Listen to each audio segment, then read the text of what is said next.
This is Scott the Fix-It Guy dealing with the LG washing machine. This is the Trom washing machine, but it has an LE error. So when I set it for drain and spin, I'm noticing that I hear the drain fire up, which is normal, and I see it start to do the spin cycle. Normally it's going to turn to the right and turn to the left a few times to redistribute the clothing, which is normal. It just sounds kind of funny though, like there's something rubbing or a ratcheted sound. There's a few things that can cause this, but it usually means that something's going wrong with the motor in the back of the machine, and that's giving us the LE error.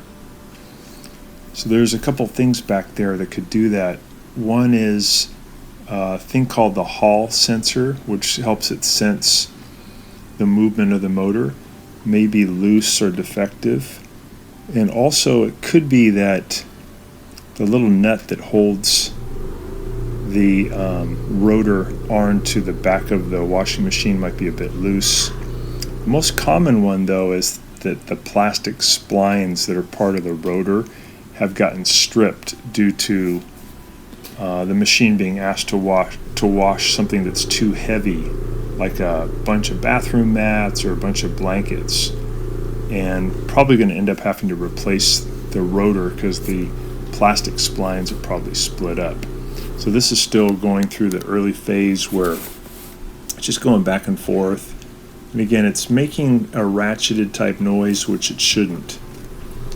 The other possibility is that the spider bracket that holds the spin basket in position is cracked and that the spin basket may be rubbing, so that could be it.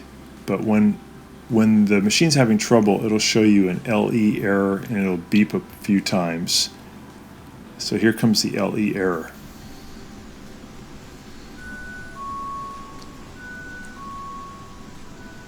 There we go. It shows on the display and you'll actually hear it beeping. So one thing you can look at when you open up the door is the metal spin basket, the silver spin basket. Is it kind of loose? Is it wobbling around? Is there a bunch of the rubber door boot that's been shaved off? This would be an indication that either the rear bearing is shot or the spider bracket is broken. And that's a very expensive repair due to the labor. This one seems fine though. When I grab the outer tub and I try to wobble the metal spin basket, it's not loose at all. It seems really good. So now I'm in the back of the machine. I got pulled out, I got it unplugged and removed the back, and now I'm taking the nut off. It's better to use a ratchet and a socket. In this case I didn't have it with me, so I'm just using the vice grips to grab onto the nut. It kind of chews up the nut though, better not to. And I put a screwdriver into the vanes here to hold the rotor in place as I unloosen it. Another way you can do it is you can spin the rotor and then reverse direction with your ratchet, and that can help to loosen that nut. That nut will probably be on, that bolt will probably be on there pretty tight. They usually use something called Loctite to make sure that the nut or the bolt stays really tight. So it may be a bit tricky to get this off, but I'm putting the screwdriver in and making sure it's not touching the copper but touching the plastic inside to support the rotor to help me get off this nut. This bolt. So you got the bolt off. Now we can just pull this off. It's going to have a bit of a magnetic pull, so you have to pull pretty hard and it'll let loose of this rotor. And we're going to be looking at the plastic part in the middle. Those are called the splines. And they do look a bit stripped. They should have nice sharp edges. These look kind of rounded. This part will never strip. The metal shaft looks fine. But I see some plastic shavings, so I think this thing probably just got overloaded. So I'm going to be replacing the rotor, but also I'll be replacing the inner part, which is where the power transfers to the rotor. So I've removed these nuts, and it's best to remove the two electrical connectors in the bottom left-hand corner also. I'm pulling off this part, and now I'm going to be removing the plastic connectors. You can do that prior to taking it off too. Either way is okay. So the one on the right, on my right, is the hall sensor, and the one on the left is bringing power to the motor. So the hall sensor again is just kind of helping the computer know what the motor's doing, how fast it's going, and what position it's in.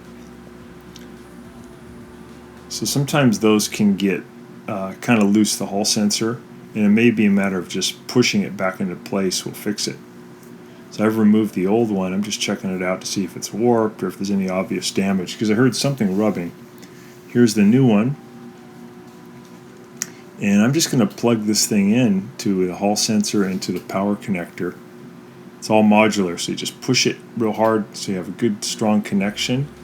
It locks it in, and then I'll go ahead and put this into position and put those bolts back in. I'll tighten the bolts though, where I tighten one at the 3 o'clock position, then the 9 o'clock position, and I tighten one at 11 o'clock and one at 5 o'clock, and then I tighten at 7, and I tighten at 1. So I want to kind of tighten it evenly because I don't want this thing to get warped at all. So I just get them in tight, finger tight first, and then I use my wrench or socket to tighten them up in that pattern. So we got that on nice and strong. Now we're going to put the rotor back on. You'll feel like a magnetic pull as you start to put it on. We're going to push it in as far as it'll go by hand, and then we'll put that nut back in. You can put that liquid Loctite back on its threads, and that'll help to really hold that bolt in tight. If you don't, it should be fine as long as you get it on tight.